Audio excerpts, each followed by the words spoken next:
Hi everyone, thanks for joining. Today we are going to be talking about real talk about real estate agents. I'm Rose Cabral, Community Rose, and I am so glad you're here today to hear all of this info about the real estate industry and real estate agents and my experience. So let's hop in to my slide. Let's see.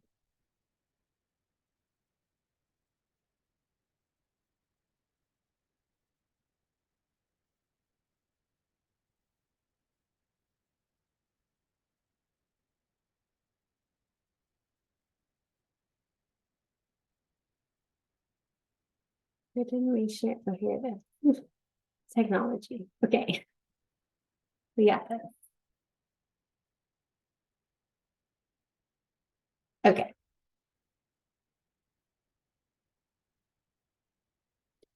Okay. So, as I said, a real talk about real estate agents, and let's get started.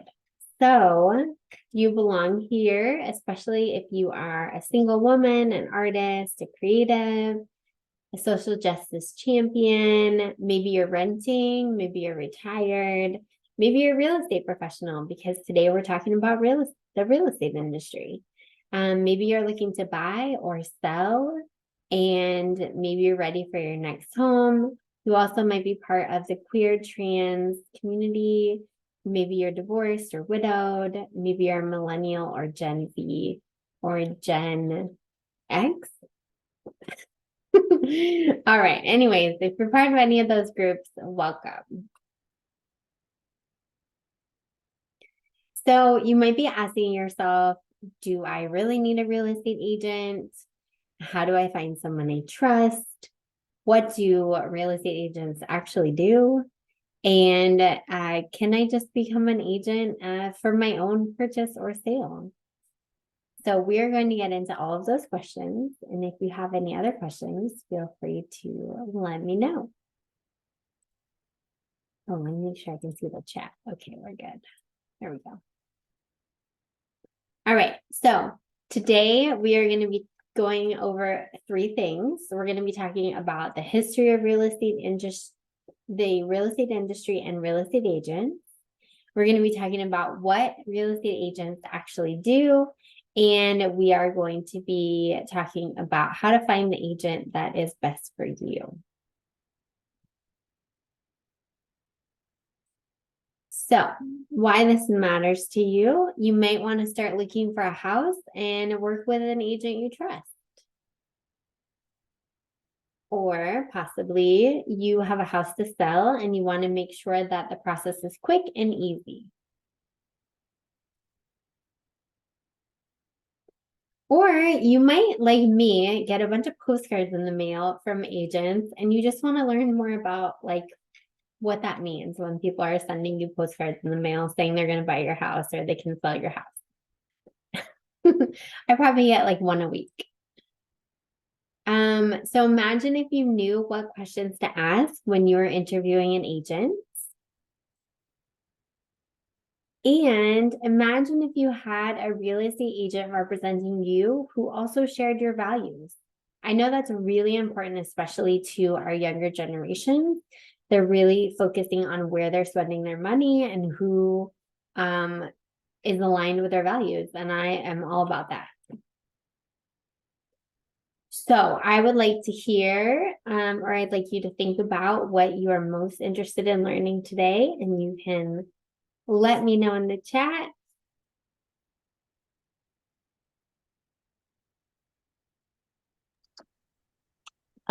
Personally, I'm super excited to hopefully hear a little bit about why having a real estate agent is important and how that like came to be, what purpose that serves, and also some things to like look out for when choosing a real estate agent. I know that's kind of like a pretty big decision. Yeah, good question. Okay, what to look out for and how it came to be. Okay, awesome. Thank you. Okay, so before we get into all that, who am I? I'm Rose, and I grew up in the Bay Area in the Silicon Valley. I went to UC Davis, and after that, I moved to Sacramento. I bought my own house when I was 23, and I had no idea what I was doing. And however, it was the best thing I have done, I feel like, and it really set me up for some stability in my life. I have a cat and a chicken, and I'm part of the Sacramento Community Land Trust Board. And I also advocate for our unhoused neighbors in Sacramento. And in terms of real estate, I just celebrated my 12-year real estate anniversary this week. And I volunteer with my fellow colleagues at Loaves and Fishes, which serves our unhoused community with meals and a school for unhoused children. And they do a lot of really great work there. And I am a top agent in my company. And that is my very first real estate photo up here. I like to show where the journey we've come so far. Okay. So my goal is to demystify real estate for buyers and sellers, and basically everyone, because real estate is complicated and it doesn't need to be. So let's talk about the history of real estate agents and the real estate industry. So I really like history, and I've been doing a lot of deep dives into this history. So let's check out what I found. So the California Department of Real Estate, also called the DRE, was founded in 1917. And that group exists to serve the real property market and protects the transactions occurring in the real estate field. So real property are like buildings, houses, condos, basically like a physical building. So I'm sure you probably know at least 8 real estate agents. That's usually the average. And if you don't know 8, you might know them, you just don't know their agents. So think about how many agents you know. And then this number, 436,376, are the number of people in California who are actually have their real estate license. Another interesting fact is 87% of new agents stop being real estate agents after 5 years, with only 13% making it past 5 years. So it can be very competitive and hard to get into the industry. So a lot of people don't make it past 5 years.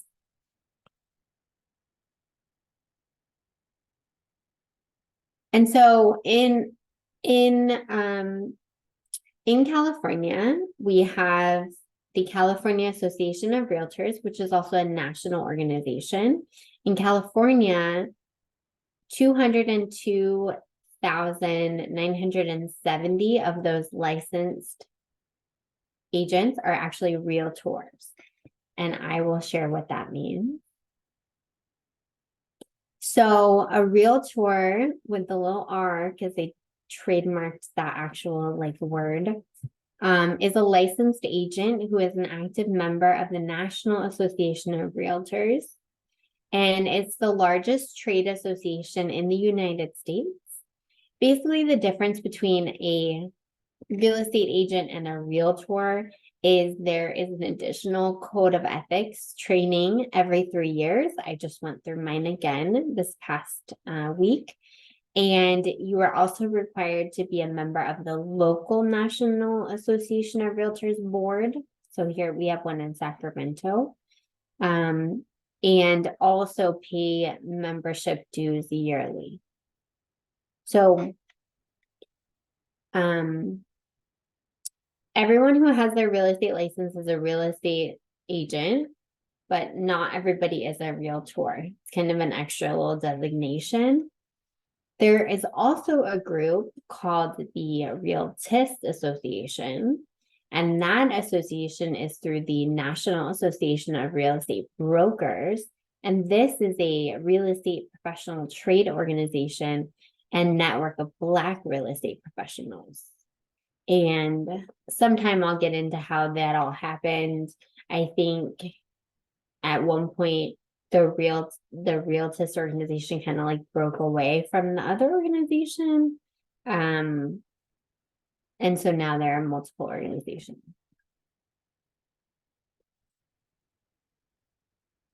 The Realtists are known for promoting democracy in housing and advocating for public policies that protect and expand sustainable home ownership. And I'm a member of both of them. So going back to some stats, and the stats I was able to find are in terms of the realtors. So the typical realtor is a 60-year-old white female who attended college and is a homeowner. 62% of all realtors are female, and the median age of all realtors is 60. And I don't know if they have started taking like non-binary, like adding that to their surveys or not, but as soon as that information is available, I will put that information in. So real estate experience of all realtors, the median is 11 years. So I'm at 12, so I'm kind of in the middle of all realtors. And the median number of transaction sides from 2022 was 12. So that means like if you help somebody buy a house, that's one. If you help somebody sell a house, that's one. So 12 sides is the median. And so we'll come back to that later, but this is just sharing information with you about like the average realtor and what they do so that that can help inform your decision-making when you're interviewing agents. I also want to share that the Realtor Association has recently been going through a little bit of drama. The president has been accused of sexual harassment and he has actually resigned. So there are some, there's a little bit of interesting things happening with this organization, and some realtors are actually calling for more widespread change and investigation. And so there is a website called agentsdemandchange.com. And there's more information about what they're requesting. It is interesting because there are millions of realtors throughout the United States. And there are about 1,000 agents who have joined on to this group. So that's a very small percentage. Which is interesting to think about. Okay. Let me get some.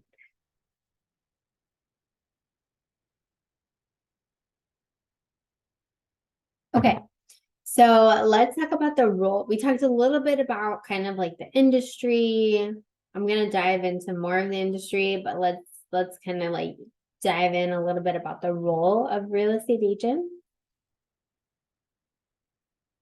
And this was from a report that I read, and I don't necessarily think this should be the role of the real estate agent, but this is a good kind of what is actually happening. It says real estate agents are the gatekeepers of the housing market. As such, the choice they make influence who has access to homes, under what conditions the access is granted, and where such access is granted. And this is Professor Corver Glenn who wrote this. And real estate agents and appraisers help develop the foundation of our modern valuation systems. So going back to the 1900s, the 1910s, 20s, they helped develop the foundation of a lot of these systems that we have now been reckoning with and realizing they were set up to only help a certain group. And so those agents and appraisers were influential in supporting and promoting government and private policies that created segregated and unequal communities. So they were part of that. It was a system, and they were part of upholding that system.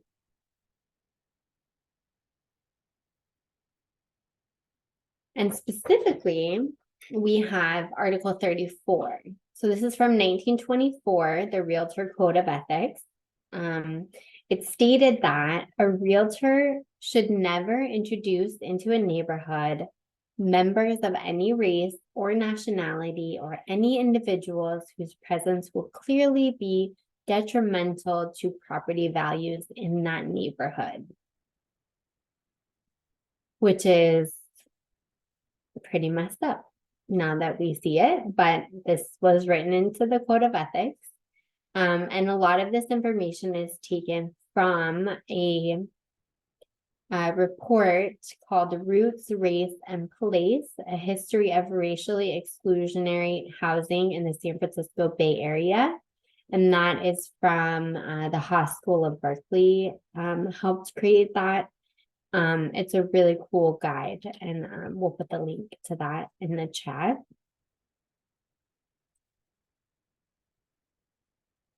And so these realtors had this code of ethics that said, like, we can't, we have to preserve the neighborhood and make the neighborhood continue to feel a certain way.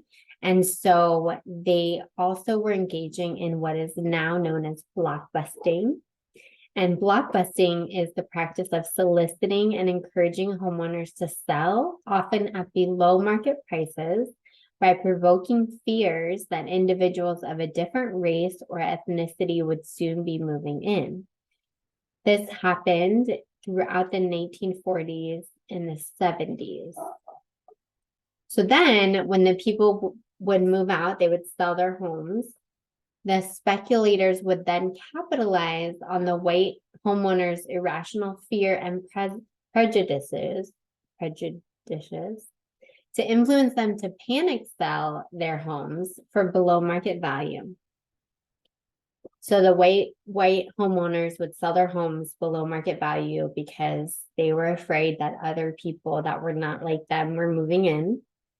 And then the realtors would purchase the homes back and resell them at inflated prices to the newcomers, who are the people of different ethnicities who are moving in.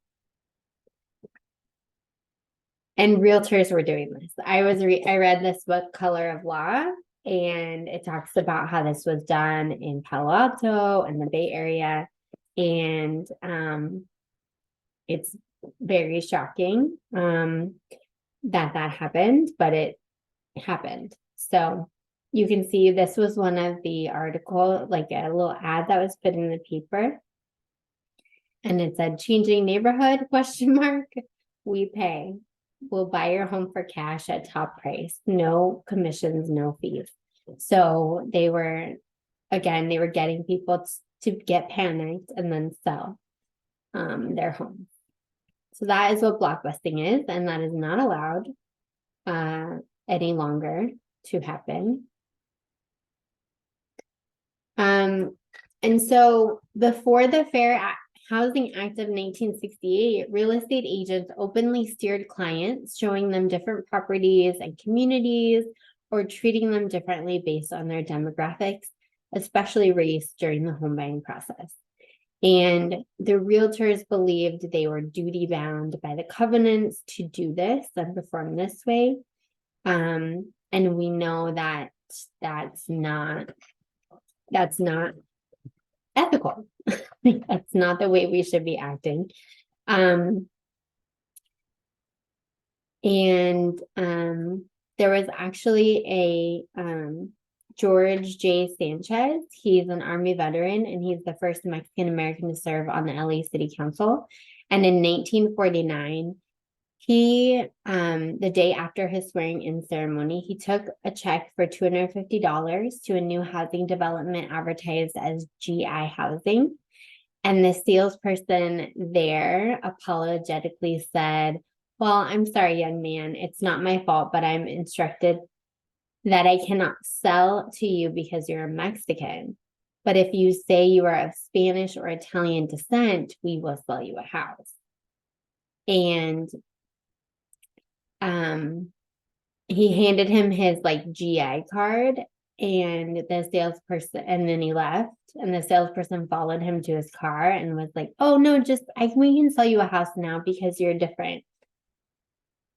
And so he later reported that only 6 developers in the county did not discriminate against people of color, and 11 would sell if the prospective purchaser claimed Spanish descent. So after he picketed in front of the housing development, and the company amended this discriminatory policy. And that was in 1949. So that's just one example. And so real estate agents were only showing certain people certain neighborhoods, and we now know that that is not, I mean, I think we always should have known that was wrong, but we now have policies that say that's wrong. We have in 1963, actually, California was ahead of its time, and there was the Rumford Fair Housing Act, and that passed in the legislature. It's basically saying fair housing. It was enacted 5 years before the actual federal government Fair Housing Act. However, soon after the passage of the Rumford Act, the California Realtors launched a massive campaign that included local, state, and national realtor associations to repeal the Rumford Act.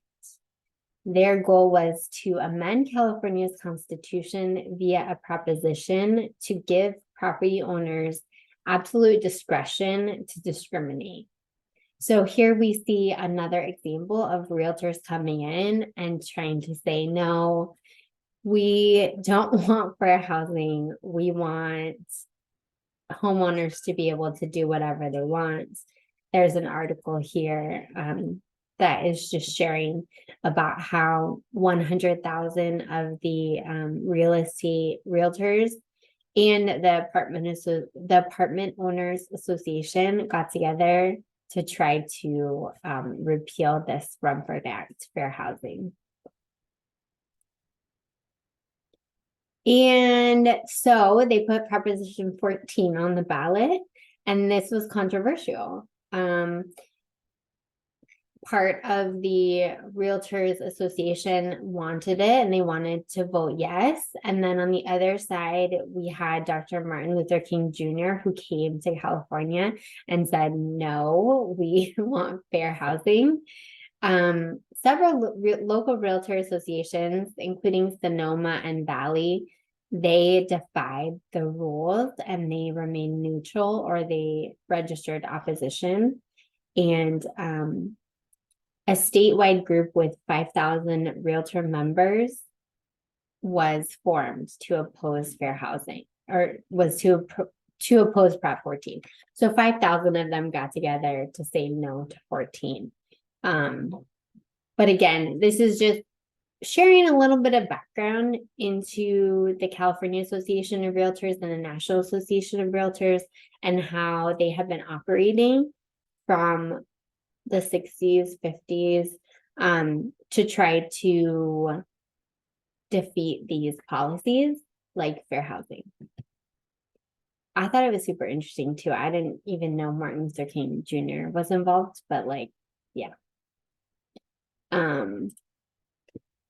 Okay, so the segregation and disinvestment caused by redlining are still visible in formerly redlined communities. And there was a study done in New York, and it's called Divided, and they interviewed 93 agents, and they found that like 80% of them were still discriminating towards certain groups. And that was just a couple years ago. So we know that this is a systemic issue that needs to be continually addressed, and people need to continue to learn about it, learn about this history so that we can know better and do better.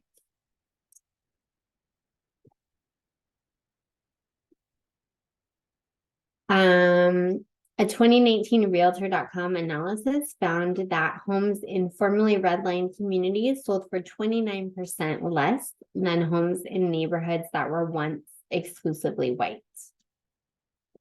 So again, we're talking about money, we're talking about wealth building in these communities. The homes are literally selling for less money. We also know they've been disinvested in throughout. Like they have less trees planted in them, they have less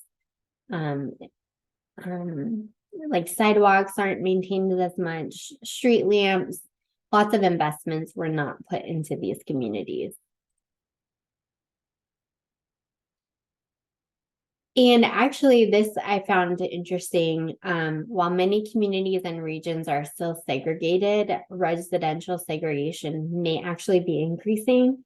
UC Berkeley did a study, and it found that 81% of American cities are more segregated today than they were in 1990. So again, just like thinking about how cities are being created and what policies they're being created on, and if we're actually just perpetuating the same things that we have been doing in the 60s.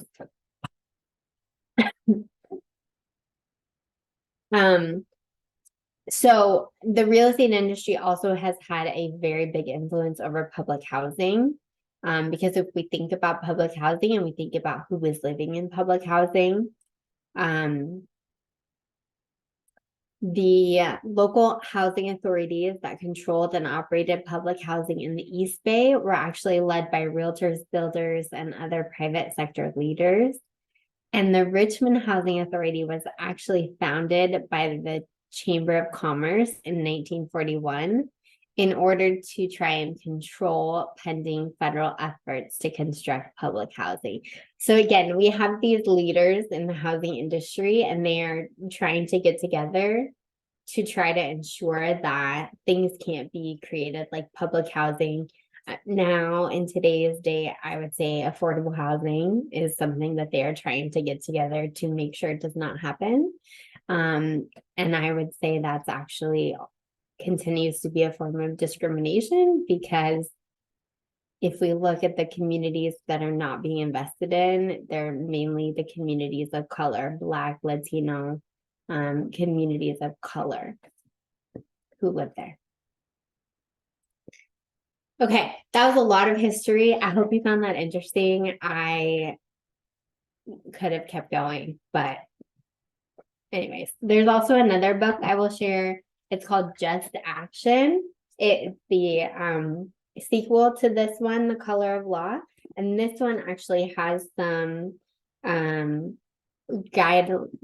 for what to do about the way the system was set up. And it says how to challenge segregation enacted. So like, how do we challenge it? How do we change the system so that they don't continue to perpetuate the same inequities that we've been seeing for decades? Okay, so what do real estate agents actually do? You can see on my shirt here, it says tour guide, consultant, therapist, advisor, and best friend for 3+ months. See also wizard and magician. And I think this is a really good definition of a realtor or real estate agent. And let's take an even closer look. So before I talk about kind of like what agents do, I'll talk about how to actually become a real estate agent. You have to be 18 years old. You have to be a California resident. Honest and truthful is one of the requirements, and it takes about 4 months. And so you have to take 135 hours of pre-license education, and that's broken up between 45 hours of real estate principles, 45 hours of real estate practice. And then you can take an elective, and the electives are like real estate appraisal, property management, real estate economics. There's a lot of different options you can choose from. And I actually took my classes at Sac City here in Sacramento, and I took them in person, and it was really fun because there were a lot of other people in the class with me, and my professor was actually a real estate agent, and so I got to hear stories from him about how the industry actually was.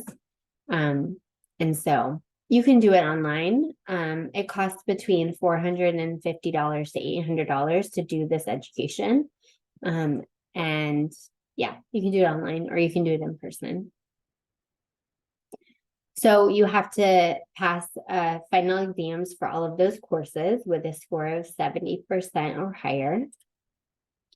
And then a criminal background check with a $40 fee.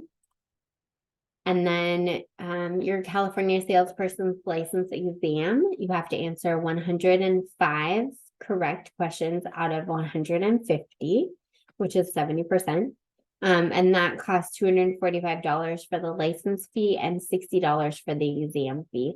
And then you have to redo it every 4 years. So I just did mine for the second time. The third time. I took my original license and then I've renewed it twice. So I just finished mine and that was all online. So those are the requirements for becoming a real estate agent. So you'll see in here, there weren't actually any requirements for actually like learning how to show people houses or reading the contract. Some of the classes are about reading the contract, but there aren't any like hands-on in the field, like actually doing the work. It's all very much like book work, classwork. So, do you really need a real estate agent if like that's kind of all they do to get their license? Which, I mean, 145 hours of work is not nothing, but it's just not like being out in the field. So do you actually need an agent? That might be why you're here today asking that question. I would say yes. And the reason I say that is for knowledge. Agents know about the current market. They hopefully know your local market where you are. They also know about current legal forms that change every year, if not multiple times a year. And they know what to price your home at and how to make it look good so you can sell quickly and get as much as possible for it. And also, they may have a lot of industry connections that could be helpful for you. Like if you need a lender or if you need a home maintenance person or a stager or a photographer, real estate agents have a lot of those connections and can guide you to those. A good agent will also help guide you through the process. So real estate has a lot of terminology that can be confusing. And so a good agent will help guide you throughout that whole process to try to make it less stressful for you. I would say those are all reasons to have a real estate agent. Also, the possibility of being sued here in California is high. And so having a real estate agent kind of can take some of the burden off of you and put it onto them. And yeah, I also like to share with my clients, like, well, if you were in a lawsuit, would you represent yourself or would you get a lawyer? And so if you're the type of person that would represent yourself, maybe you want to sell your own house. But if you're the type of person that would get a lawyer, you probably want a real estate agent to guide you through that process. So if you are looking to get an agent, I will talk about how to find an aligned agent. So one of the things to think about is, or to do first, is to make a list of things that are important to you. Like, what is your top priority? Is it getting a lot of money? Is it moving quickly? Is it finding a neighborhood where you feel like you really are comfortable? Making a list of those things that are important to you and your top goals, and also make a list of any questions that you have for the agent. The next thing I would recommend doing is interviewing multiple agents at the very beginning. Hold on 1 second. I'm going to clear my throat.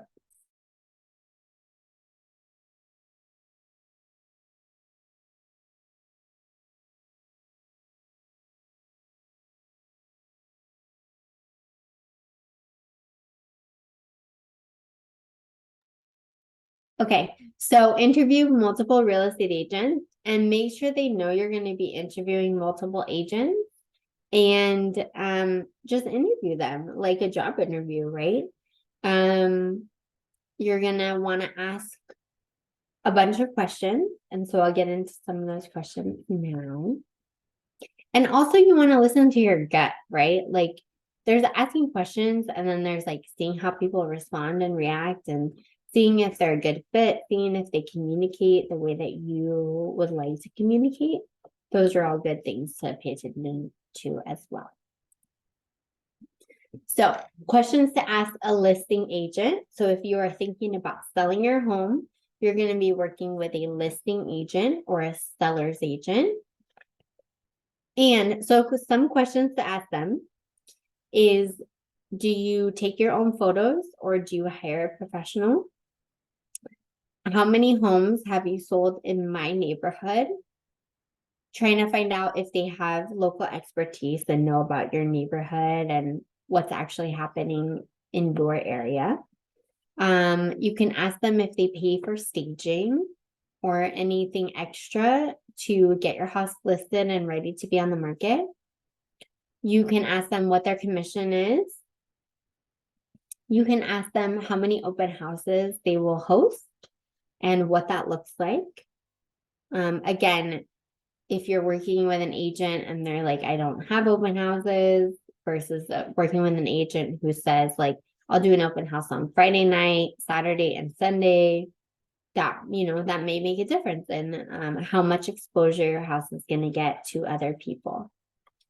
Another question you can ask is, what do you think the home is worth? And what are the comps that inform that price? And so you want to make sure that the agent has done their research and has actually looked at houses that are selling in your area, not just kind of like coming up with a number off of the top of their head, but actually has research and data to back that information up.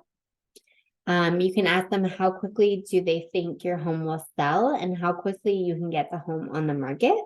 If you're concerned with time, that might be a good question to ask. And then you can also ask them what groups and memberships they're a part of. We talked in the beginning about the Realtor Association and the Realtist Association, and there are many more designations that people can have. They can be a special agent for like seniors. They can have foreclosure certifications. There's lots of different certifications they can have, so you can ask about that. And then when you are talking, if you're a buyer and you're looking for a buyer's agent, you can ask, you can have a list of questions as well. So you can ask the agent how many buyers they're actively working with to see if you're going to be 1 out of 50 buyers for them, or if you're going to be 1 out of 5 buyers for them. It might make a difference as to how much time they could spend taking you out to look at houses if they have 5 buyers versus 50 buyers. You can ask them when we can start looking at homes. And so you want to talk to that. That's a good question to find out kind of what their plan is, their roadmap. If they immediately want to take you to look at homes, but you're not pre-qualified yet, that might be a little bit of a red flag, because usually you're pre-qualified, then you start looking at houses. You want to ask them what areas they normally work in so that you know that the areas that you want to live in, if they're familiar with them or not. You can ask them who their ideal client is. Maybe they work a lot with investors and you're a first-time home buyer. And so they might have different skills that are better for one group versus another. You can ask them if they attend the home inspections and the signing appointments. Again, just to find out how hands-on they're going to be and present and available they're going to be. You can ask them, are you the main person I will be speaking with, or do you have a team? Maybe they're not going to be present for the appointments because they have somebody else on their team who will be present in those situations. And then for you, it's thinking about, do you want to work with one person or do you want to work with 5 different people? What is the most comfortable for you? And then again, you can ask them what groups and memberships they're a part of and see if they have any specifications. A lot of realtors or agents will have a equal opportunity employer designation. And so, yeah, it's just finding as much information out about them as possible so that you can feel like you trust them and that they're a good fit for you. Any other questions so far about, I feel like I've talked a lot.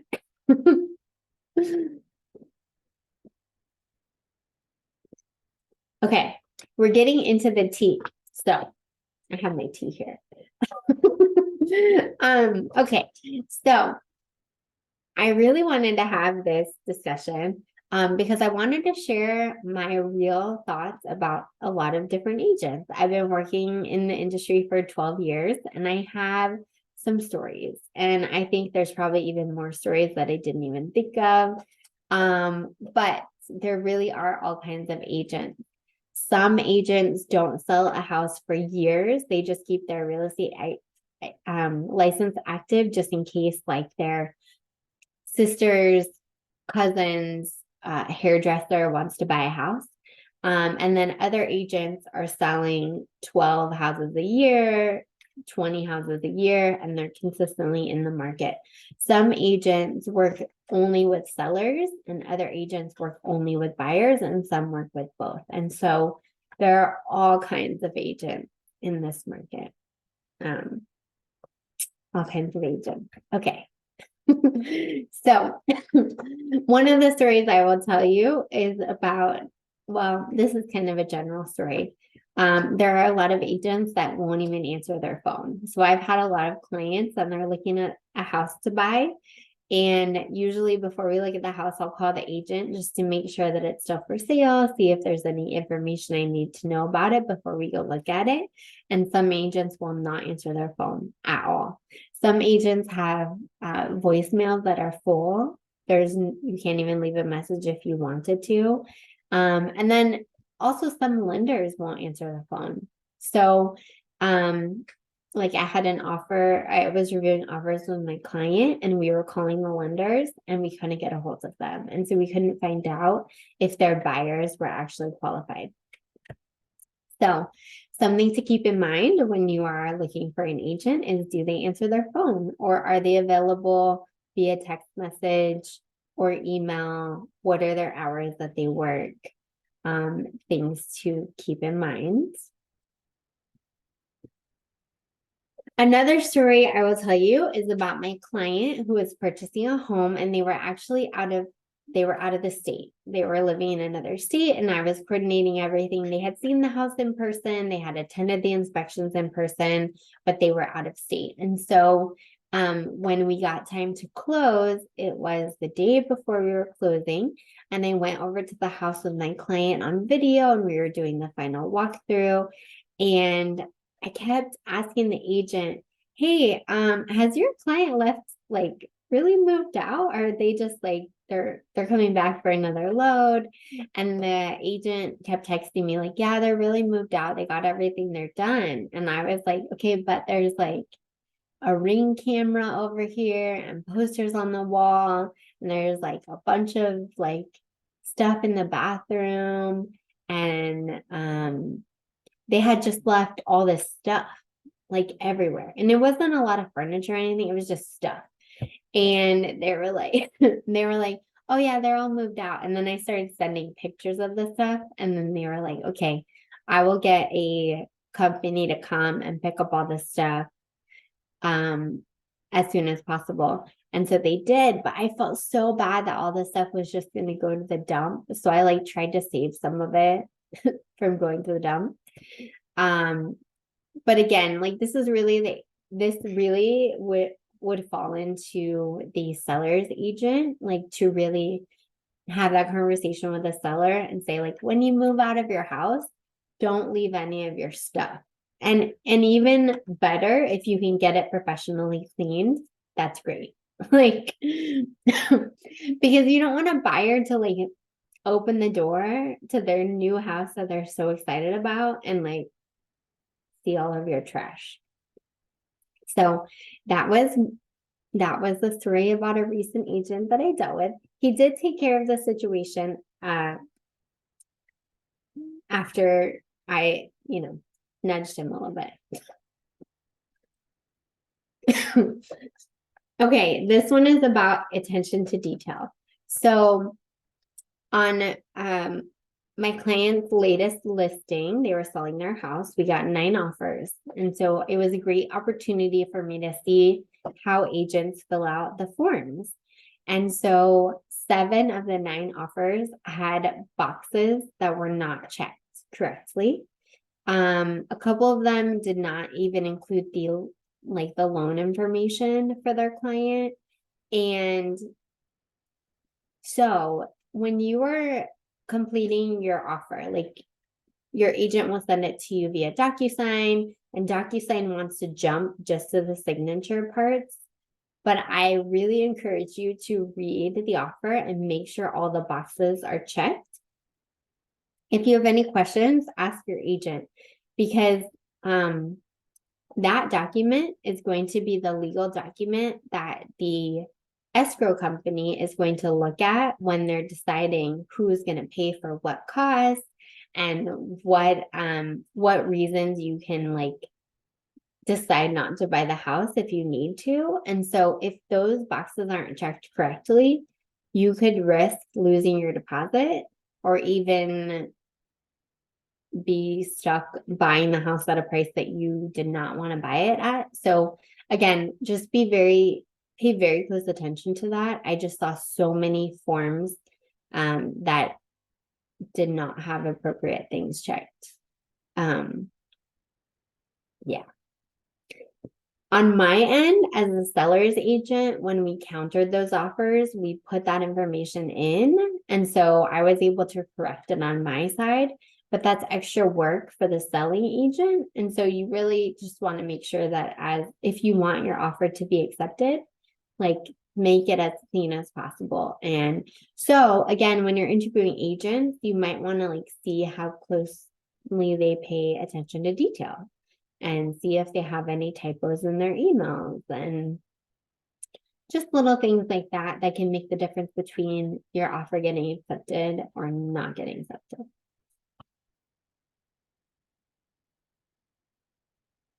Okay, this story is called Unlocked. It's a story about an agent who left the back door to my listing wide open. So I had a listing, and whenever I have listings and they are vacant, I go to the listing in the morning and I turn on all the lights, open the blinds, make the house look great. And then I go there in the evening and I turn everything off and lock everything, make sure everything's locked. And I'm really glad I do this because this agent had left the back door, the sliding door wide open. And I called him and he never answered the phone. And I like called repeatedly and he never answered the phone. And it was very weird. But another thing, it's not your job, but when you're looking at houses with your agent, just like if you see a door unlocked or if you see something open that wasn't that way when you got there, you might want to like tell your agent, hey, I think that's supposed to be locked. Because not every agent goes to the houses after every day to check on them. That's just something I do because I want to be extra cautious for my clients. Yeah. I saw that agent later too, and I was like, hey, you never answered my phone calls. And it was very awkward. So, okay. And the last story I'll share with you today it's kind of a sad story. I had a client and they had submitted an offer. We were going back and forth with counter offers, and the agent texted me and said, "Hey, my client is going to accept your offer. Congratulations." And I was like, "Cool. Please send it to me via email as soon as you can." And so we waited and waited, and I hadn't told my client yet because I know that nothing is for sure until it's in writing and I have the contract in my hand. And so I waited all day and I was like, "Hey, it's Friday. Can you please let us know what's happening so my client can lock in their interest rate?" And at this point, it had been all day. So I had called my client and I was like, "Hey, here's what's going on. I think we could be excited, but we have to wait to be excited because I don't actually have the contract in my hand.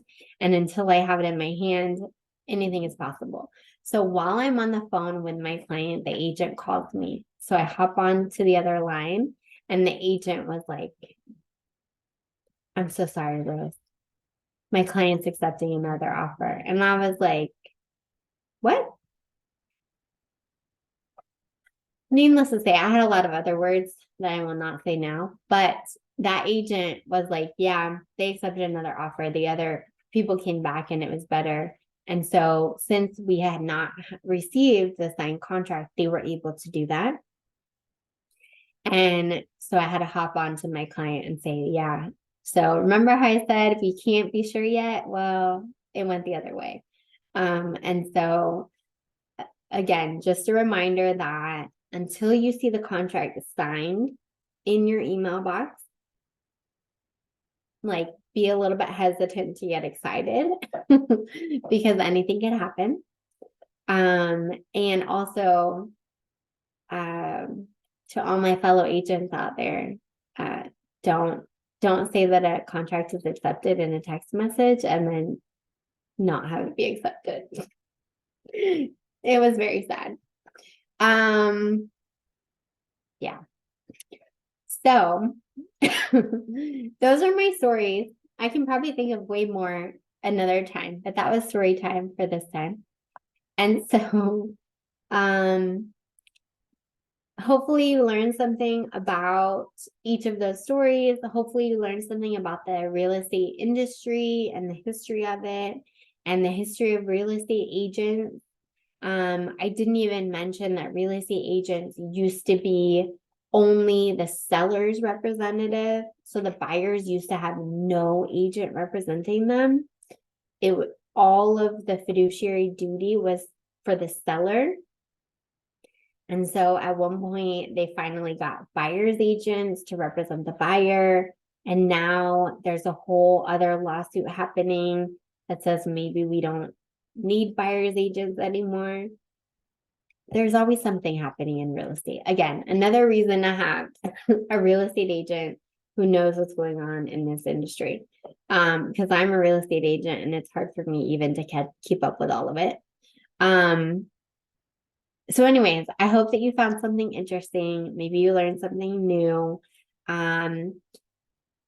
There are a lot of real estate agents that probably don't know a lot of the information that I talked about earlier. And so that might be another question you ask them in your interview. Like, do you know about the racist history of the real estate industry? Could be I would ask that question. Okay. Yeah. So let's talk about next steps to continue on your path to finding an agent for you. I will say, before we do that, anyone want to share what's been most interesting or helpful to you today? You can put it in the chat.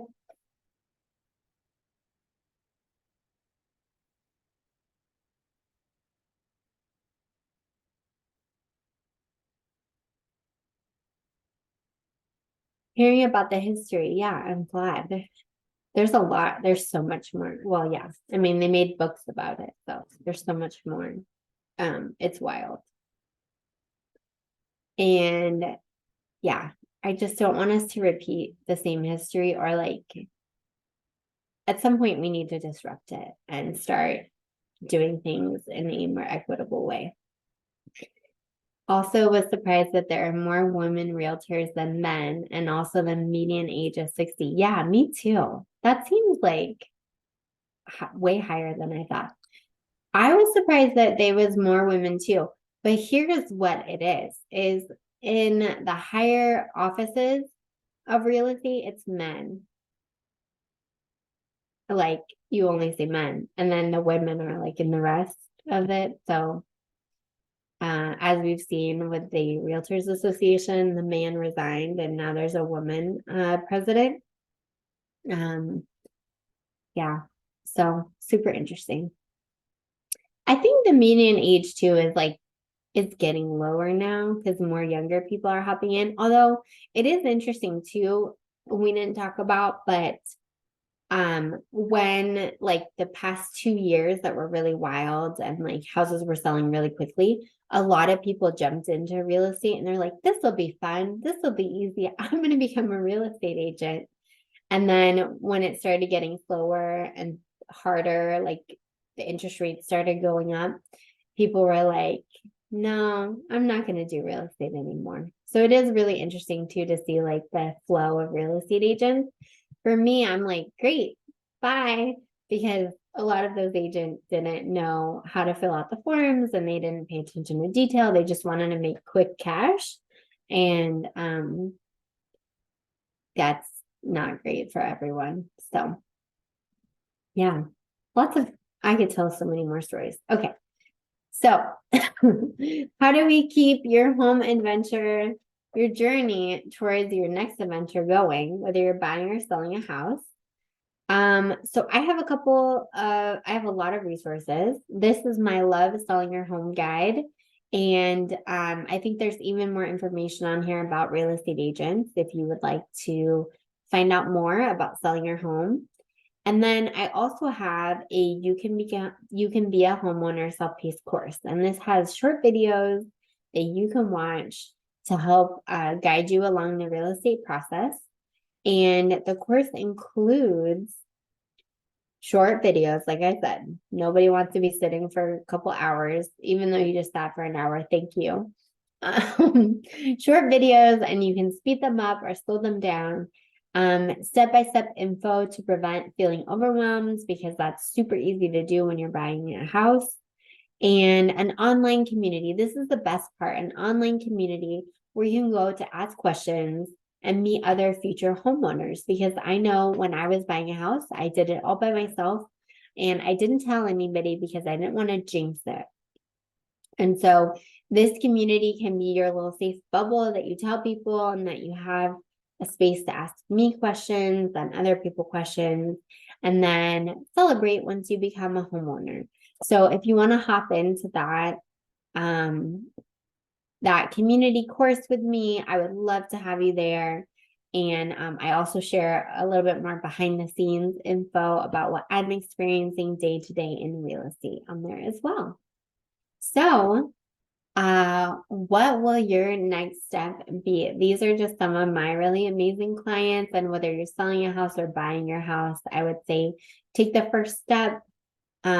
Find yourself an agent that you trust and that will represent you. And these are more of my amazing clients. And thank you so much. Thank you so much for joining today. I hope you learned a lot more about real estate agents. I am so interested to hear about, for people watching the replay, like what you find interesting. If you want to hear more about real estate agents, if you want me to spill some more tea and stories, I am happy to share. So I will see you next one. My next class is going to be on October 19th. It is the third Thursday of October, and it's going to be at 5 o'clock. And then I'm going to have another class, and that's going to be on October 24th at noon. And that one is going to be with a lawyer colleague, and we are going to be talking about living trust and what happens to your house if you pass away, and how to make sure that you can, that once you get a house, you can continue building that generational wealth and not lose it to like the court system or paying a bunch of money through the probate system. So I hope you'll join me. All of my videos will be in my YouTube channel. And thank you for hopping on.